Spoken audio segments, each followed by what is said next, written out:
Bonjour à tous et bienvenue dans la Bresse sportive. À quelques encablures de la publication de la liste des éléphants pour la Coupe du Monde 2026, prévue ce vendredi 15 mai au journal de 13h de la radiodiffusion télévision ivoirienne, les Ivoiriens multiplient les débats et chacun compose sa liste idéale. Mais quels sont les 3 joueurs qu'ils voudraient absolument voir sur la liste des Mers Faé? À cette question, chacun y va de sa sensibilité. Mon premier joueur d'abord c'est Simon Adingra. Le deuxième c'est le défenseur Idinga. Et le troisième, Ahmed Diallo.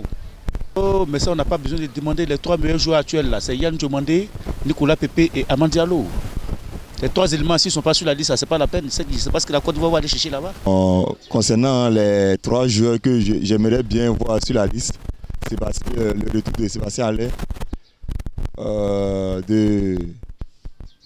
le défenseur Eric Bailly, qui est en pleine forme aux côtés de Villarreal. On veut aussi voir le nouveau joueur qui s'est présenté à l'Inter. Certains que la future liste de Faé devrait récompenser les performances du moment, d'autres ont décliné l'identité des joueurs qu'ils ne souhaiteraient pas voir aux USA. Il faut qu'il éloigne Kessie et Seko Fofana. 3 joueurs que je ne veux pas voir sur la liste des éléphants, je pense Seri Jean-Michel. Et je pense que aussi Wilfried Zaha parce qu'il n'est pas en forme. Ensuite, je pense que Sébastien Haller sera là. C'est compliqué pour lui aussi parce que lui, il vient des blessures. Qualifié pour la Coupe du Monde 2026, 12 ans après la dernière, la Côte d'Ivoire est logée dans le groupe E en compagnie de l'Équateur, de l'Allemagne et de Curaçao. La compétition est prévue du 11 juin au 12 juillet 2026 aux États-Unis, au Canada et au Mexique.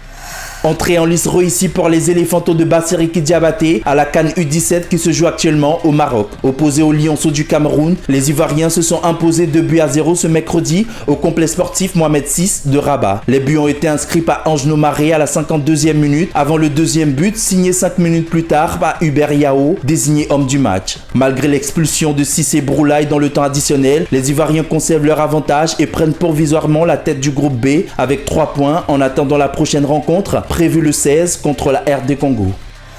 La Ligue professionnelle de football a dévoilé l'identité des officiels retenus pour les demi-finales de la Coupe nationale 2026. Natacha Akissi et Ali Traoré auront la charge de diriger les affiches décisives de ce dernier carré. La première nommée sera aux commandes des retrouvailles entre la SEC et la SOA, programmée le jeudi 14 mai 2026 au stade municipal de Bingerville. Quant au très décrié Ali Traoré, il a été désigné pour officier la rencontre FC Osas et Okorogo, prévue le 20 mai, toujours à Bingerville. Pour le carré d'as de la 60e édition de la Coupe nationale, seuls la SEC et la SOA font office d'anciens vainqueurs. Véron Mosengo Omba sera l'unique candidat à la présidence de la Fédération congolaise de football association lors du scrutin prévu le 20 mai prochain. Les désistements de plusieurs figures du football national, dont Chabani Nonda, ont contribué à cette configuration inédite. Soutenu par une liste de 14 colistiers, Véron Mosengo Omba s'avance désormais vers une élection sans opposition dans un processus encadré par les directives de la FIFA et de la CAF. L'équipe de Côte d'Ivoire féminine de rugby quitte l'élite africaine. Battue par le Maroc 27-5 mardi au stade El Mensa Rugby, les Ivoiriennes terminent à la dernière place du tournoi et évolueront désormais en division 2 continentale. Déjà dominées par la Tunisie lors de leur première sortie, les éléphantes devaient impérativement réagir face aux Lions de l'Atlas. Malgré quelques séquences encourageantes et 5 points inscrits avant la pause, les Ivoiriennes n'ont jamais réussi à inverser la tendance face à des Marocaines plus solides et mieux organisées. Cette nouvelle désillusion vient sanctionner un parcours difficile dans cette Women's Cup 2026.